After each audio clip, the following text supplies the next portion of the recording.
So let's see this question. The question says, which of the following mixtures constitute a buffer? Option A, HCOH plus HCONA, B, Na2CO3 plus NaHCO3, C, NaCl plus HCl, and D, NH4Cl plus NH42SO4.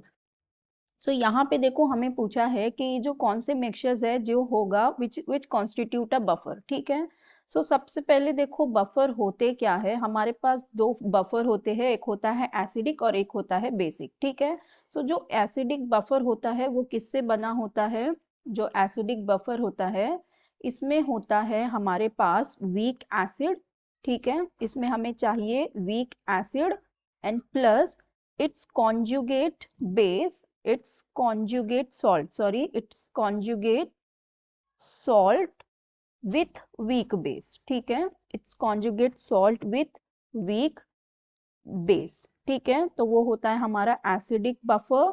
और अगर हम बात करें basic buffer की, तो basic buffer में हमारे पास होता है, ये बनता है वीक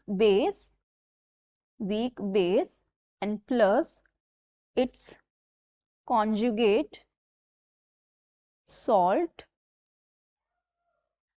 with स्ट्रॉन्ग एसिड, ठीक है। तो हमारे पास देखो सबसे पहली चीज तो होना चाहिए वीक एसिड, अगर एसिडिक बफर है वीक एसिड और वीक बेस, फिर उसके बाद हम देखेंगे उसका it's conjugate salt with weak base, ठीक है। सो देखो सबसे पहले अगर हम देखें जो हमारा फर्स्ट वाला ऑप्शन है, इसमें हमारे पास दिया हुआ है, ए में हमारे पास है HCOOH, ठीक है। तो ये जो HCOOH होता है ये होती है हमारी एक वीक एसिड, ठीक है। ये एक हमारी वीक एसिड होती है। तो अब हमारे पास वीक एसिड है, तो इसका मतलब हम सेकेंड वाला भी चेक करते हैं कि वो conjugate salt with weak base है क्या।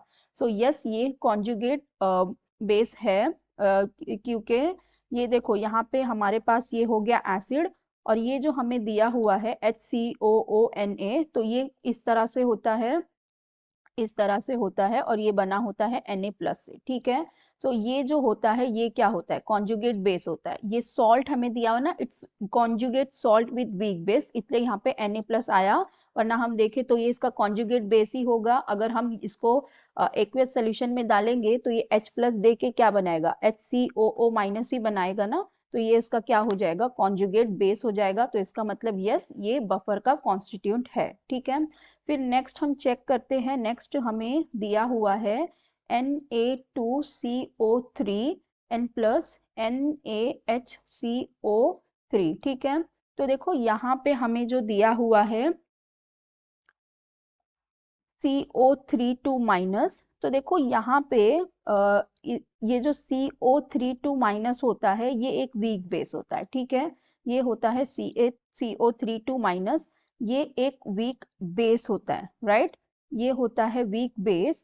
और अगर हम NaHCO3 की बात करें, ठीक है, NaOH की बात करें, तो यहाँ से हमें मिलता है CO3 माइनस, ठीक है। यहाँ पे हमें मिलेगा HCO3 माइनस, और ये सॉल्ट है तो यहाँ पे ये Na प्लस इस तरह से हो जाएगा।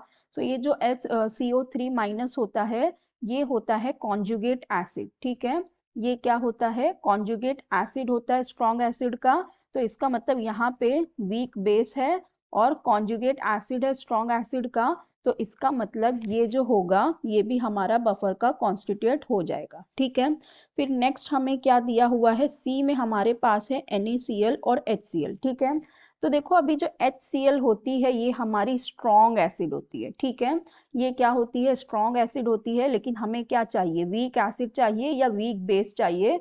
तो जो HCl हमारी ये एक स्ट्रॉन्ग एसिड है, तो इसलिए ये बफर का कॉन्स्टिट्यूएंट नहीं हो सकता, ठीक है। और NaCl तो हमारा सॉल्ट है। तो अब यहाँ पे अगर हम देखें NH4Cl और NH42SO4, तो यहाँ पे अगर हम इन दोनों को ही देखें तो यहाँ पे NH4Cl जो है, NH4Cl अगर इसको हम देखें तो ये क्या बनाएगा? NH4 प्लस बनाएगा और Cl माइनस बनाएगा, राइट। तो जो NH4 प्लस होगा ये यहाँ पे क्या काम करेगा? एसिड का काम करेगा, वीक एसिड का।